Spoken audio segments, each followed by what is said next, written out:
Hello everyone, welcome back to the video. और आज के इस वीडियो में हम करने जा रहे हैं स्ट्रेट लाइंस एंड सर्कल्स का ये वाला क्वेश्चन। तो इस क्वेश्चन में क्या कह रहा है, ए सर्कल टचेस, हमें दो लाइन की इक्वेशन दी गई है और कह रहा है कि एक सर्कल है, इन दोनों लाइन की इक्वेशन को टच कर रहा है। ठीक है, फिर कह रहा है कि the line y equals to x is one of its diameter. Okay, find हमें करने के लिए कह रहा है ए पार्ट में रेडियस ऑफ सर्कल, बी में centre of circle and C में इक्वेशन ऑफ सर्कल। तो चलिए देखते हैं इसको कैसे करेंगे। सबसे पहले हम यहाँ पे एक डायग्राम बना लेते हैं, जो भी कहने की कोशिश कर रहा है। ए पार्ट को सॉल्व करते हैं जिसमें हमें रेडियस ऑफ सर्कल निकालना है। अब यहाँ पे एक सर्कल है हमारा और वो ये दो लाइन की इक्वेशन है, इन दोनों को टच कर रहा है। अब मैं अगर यहाँ ध्यान से ऑब्जर्व करूँ तो ये दोनों लाइन की इक्वेशन क्या मेरे को पैरेलल लाइंस नज़र आती है?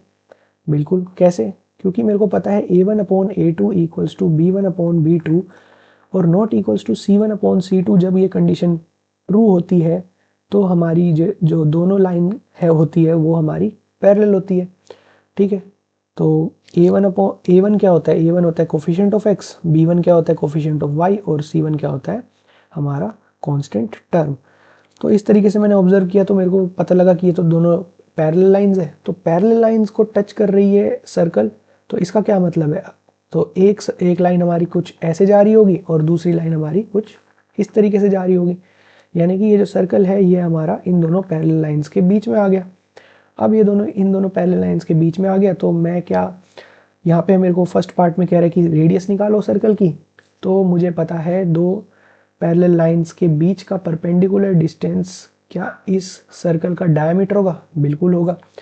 और मेरे को distance between two parallel lines तो पता ही है, जो कि क्या होता है, डिस्टेंस इक्वल्स टू, अगर ये वाली लाइन की equation ax plus b y plus c one equals to 0 है और इस लाइन की इक्वेशन भी ax plus b y plus c two equals to 0 है, तो distance between two parallel lines हमारा क्या हो जाता है, c1 minus c two upon under root a square plus b square, और ऊपर मोड लग जाता है।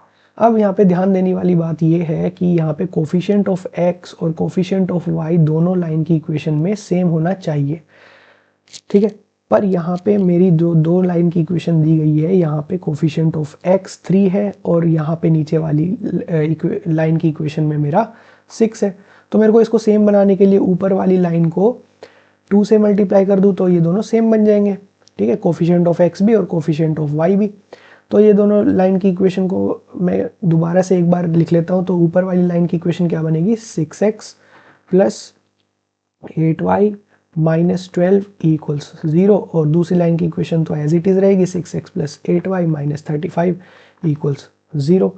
अब मेरे को डिस्टेंस यहाँ पे निकालना इजी हो जाएगा क्योंकि मेरे को C1 और C2 की वैल्यू पता है, जो कि -12 और -35 है। तो distance between two parallel lines क्या आ जाएगा, मोड ऑफ -12 माइनस -35।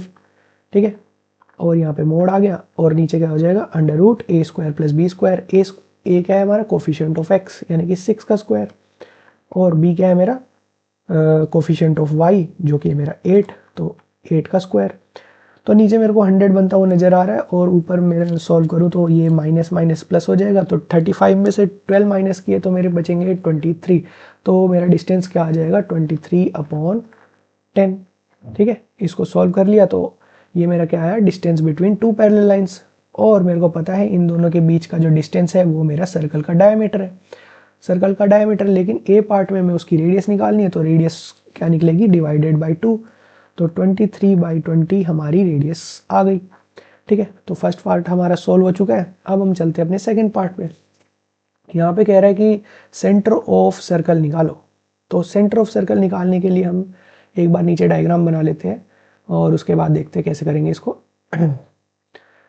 तो इसको मैंने थोड़ा नीचे लिया और अब देखते हैं हम सेंटर ऑफ सर्कल निकालना है।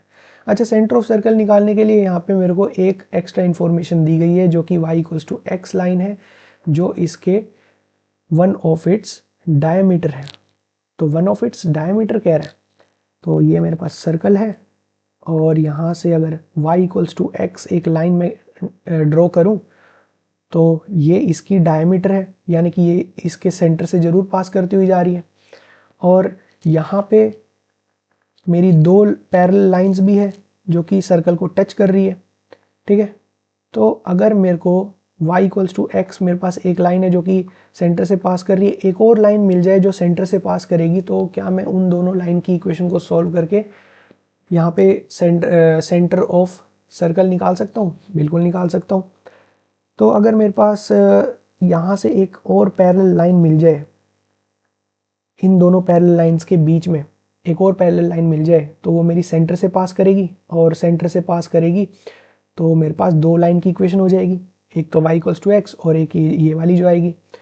तो इस वाली लाइन को मैं निकालने का क्या फॉर्मूला होता है वो मैं आपको बता देता हूँ। अगर मेरे पास दो पैरेलल लाइंस है तो इसकी मैंने इक्वेशन बताई थी ax प्लस बी वाई, क्योंकि कोफिशिएंट ऑफ x और कोफिशिएंट ऑफ y सेम रहते हैं, तो नीचे वाली का भी ax प्लस बी वाई और प्लस c2 हो जाएगा, बस कांस्टेंट टर्म हमारी डिफरेंट होती है। तो इस पैरेलल लाइन की इक्वेशन जो इन दोनों के एकदम मिड में है यानी कि बीच में है, उसकी इक्वेशन हमारी डायरेक्ट फॉर्मूला होता है ax प्लस बी वाई।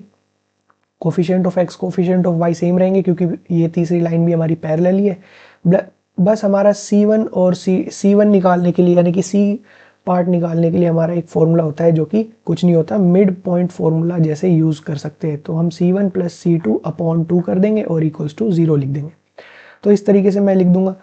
तो दो लाइन की इक्वेशन हमारी क्या दी गई थी, एक तो हमारी दी गई थी 6x plus 8y minus 12 equals to 0, और नीचे वाले को मैं मान लिया 6x प्लस 8y और माइनस 35 इक्वल्स टू 0। तो इसी तरीके से जो हमारी बीच वाली यानी कि मिड पैरेलल लाइन है उसकी इक्वेशन क्या बन जाएगी, इस फॉर्मूले से बन जाएगी। तो क्योंकि coefficient of x coefficient of y same रहेंगे तो मैंने 6x प्लस 8y लिख दिया दोबारा से, और यहाँ पे मिड पॉइंट फॉर्मूला लग जाएगा c पार्ट में। तो माइनस 12 माइनस 35 अपॉन 2 हो जाएगा और इक्वल्स टू 0 हो जाएगा। इन दोनों को मैंने प्लस किया तो मेरे को दिख रहा है यहाँ पे 47/2। तो मेरी मिड पैरेलल लाइन की इक्वेशन आ गई माइनस 47/2 इक्वल्स टू 0। ये मेरी मिड पैरेलल लाइन की इक्वेशन आ चुकी है। अब मेरे पास दो लाइन की इक्वेशन हो चुकी है जो कि मेरी सेंटर से पास कर रही है, एक तो ये और एक y इक्वल्स टू एक्स। क्या मैं इन दोनों को सॉल्व करके सेंटर के कोऑर्डिनेट्स निकाल सकता हूँ?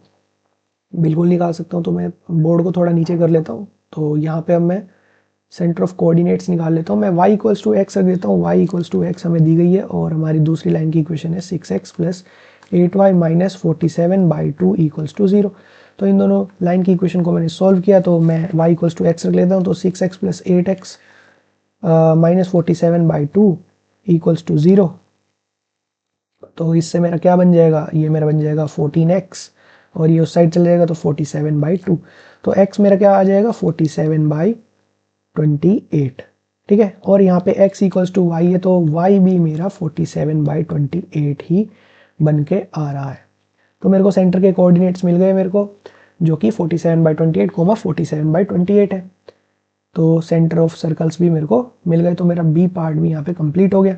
अब मेरे को इक्वेशन ऑफ सर्कल निकालनी है। इक्वेशन ऑफ सर्कल निकालने का सबको फॉर्मूला पता ही है।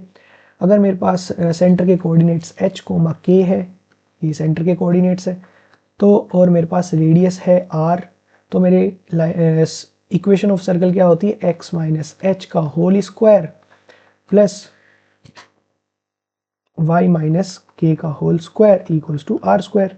ठीक है, यहाँ पे मेरे पास सेंटर के कोऑर्डिनेट्स प्रेजेंट है तो मैं उनकी जगह ये लिख दूंगा, और रेडियस मैंने फर्स्ट पार्ट में निकाल ही दी थी। तो यहाँ पे लाइन इक्वेशन ऑफ लाइन को मैं यहाँ पे साइड में लिख देता हूँ, इक्वेशन ऑफ सर्कल को।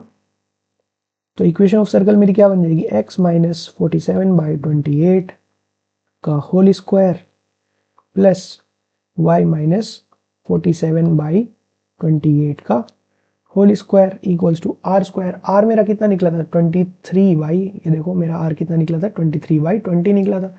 तो मैं इसको यहाँ पे रख दूंगा 23/20 का होल स्क्वायर। तो मेरे यहाँ पे तीनों पार्ट कंप्लीट हो चुके हैं। आई होप आपको ये क्वेश्चन समझ आया होगा जिस तरीके से मैंने करने की कोशिश की है। मिलते हैं अपने नेक्स्ट वीडियो में।